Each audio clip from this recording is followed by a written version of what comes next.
কিয় ভাৰতীয় সভ্যতা হ'ল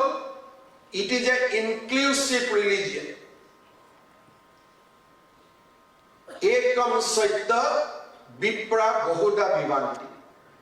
ঋগ্বেদ আৰম্ভ হোৱাৰ সময়তে আমাক কোৱা গৈছিলে সত্য এটা কিন্তু সত্য অন্বেষণৰ পথ কেইবাটাও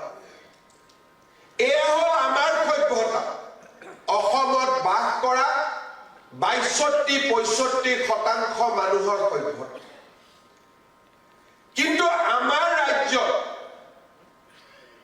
কংগ্ৰেছৰ দুৰ্বলতাৰ বাবে আৰু কংগ্ৰেছৰ তুষ্টিকৰণ ৰাজনীতিৰ বাবে লাহে লাহে লাহে লাহে আন এক সভ্যতা সৃষ্টি হ'ল ১০ লাখ ২০ লাখ ৩০ লাখ ৪০ লাখ আজি ১.৫ কোটি জনসাধাৰণেৰে সমৃদ্ধ এটা নতুন সভ্যতা ২০১১ সেন্সাছত আমি অসমত হিন্দু আৰু মুছলমানৰ যেতিয়া ব্ৰেকআপ চাওঁ মুছলমান 34% ৩% অসমীয়া মুছলমানক যদি আমি বাদ দিওঁ বাংলাদেশৰ পৰা বিভিন্ন সময়ত প্ৰব্ৰজন কৰা মুছলমান মানুহৰ সংখ্যা আজি অসমত ২০১১ চনত ৩১%।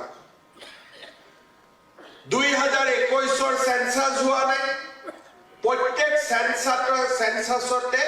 4% ইনক্ৰিজ হ'ল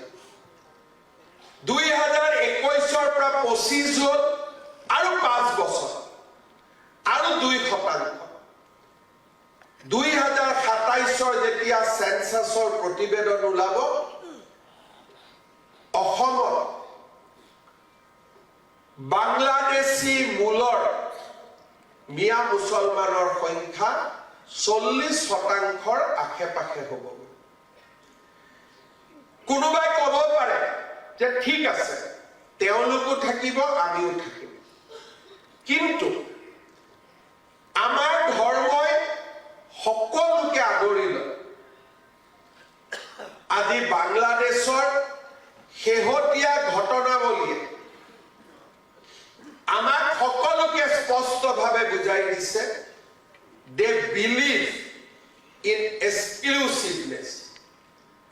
সৰ্বশক্তিমান আল্লাহক বাদ দি আমি যাৰে উপাসনা কৰিছো তাক আমি কেতিয়াও স্বীকাৰ কৰিব নোৱাৰো ৰাষ্ট্ৰ ডাঙৰ নে ধৰ্ম ডাঙৰ ধৰ্ম ডাঙৰ যদি এজন হিন্দু খুদা হয় আপোনাৰ বাবে আটাইতকৈ ডাঙৰ কি জননী জন্মভূমি স্বৰ্গাদপি গৰিয়সী হিন্দুৱে ৰাষ্ট্ৰৰ প্ৰতি সমৰ্পণ এয়া হৈছে আমাৰ লক্ষ্য এই প্ৰসংগ মই কিয় উত্থাপন কৰিছো ভাৰতীয় জনতা পাৰ্টিৰ মঞ্চ আমি বিকাশৰ কথা কওঁ আমি নিজৰ আশা আকাংক্ষাৰ কথা কওঁ কিন্তু